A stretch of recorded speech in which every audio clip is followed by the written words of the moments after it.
Hello అందరికీ. మీలో ఎంతమందికి పైనాపిల్ ఇష్టమో కామెంట్ చేయండి. మా ఇంట్లో అయితే మా ఇద్దరు పిల్లలకి చాలా ఇష్టం అండి. ఇంకా మా చిన్న బాబుకి అయితే చాలా చాలా ఇష్టం అండి. ఎప్పుడు వెళ్ళినా పైనాపిల్ తెచ్చావా మమ్మీ అని అడుగుతాడు. ఇంకా పైనాపిల్తో పాటు కొన్ని ఫ్రూట్సే తింటాడండి, అన్నీ తినడు. సెలెక్టెడ్ ఫ్రూట్స్ తింటాడు. నాకైతే ఈ పైనాపిల్లో కొంచెం వేస్టేజ్ ఎక్కువ పోతుంది అనిపిస్తుందండి. మీకు ఎలా అనిపిస్తుందో కామెంట్ చేయండి. ఎందుకంటే పైన తొక్క చాలా మందంగా ఉంటుంది. మనం లైట్గా తీసామంటే ఆ ముళ్ళులు ఉంటాయి. తినేటప్పుడు మనకి ఏదో గొంతులో గుచ్చుకున్నట్టు అనిపిస్తుంది. నాకైతే అలా అనిపిస్తుందండి.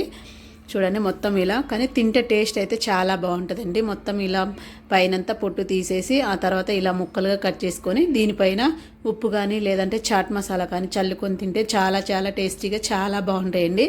మా చిన్న బాబు అయితే ఎప్పుడు బయటకు వెళ్ళినా పైనాపిల్ తెచ్చావా మమ్మీ అని అడుగుతాడు.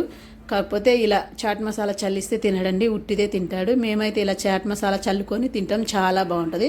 మీలో ఎంతమంది ఇలా చాట్ మసాలా చల్లుకొని తింటారో కామెంట్ చేయండి. వీడియో నచ్చితే లైక్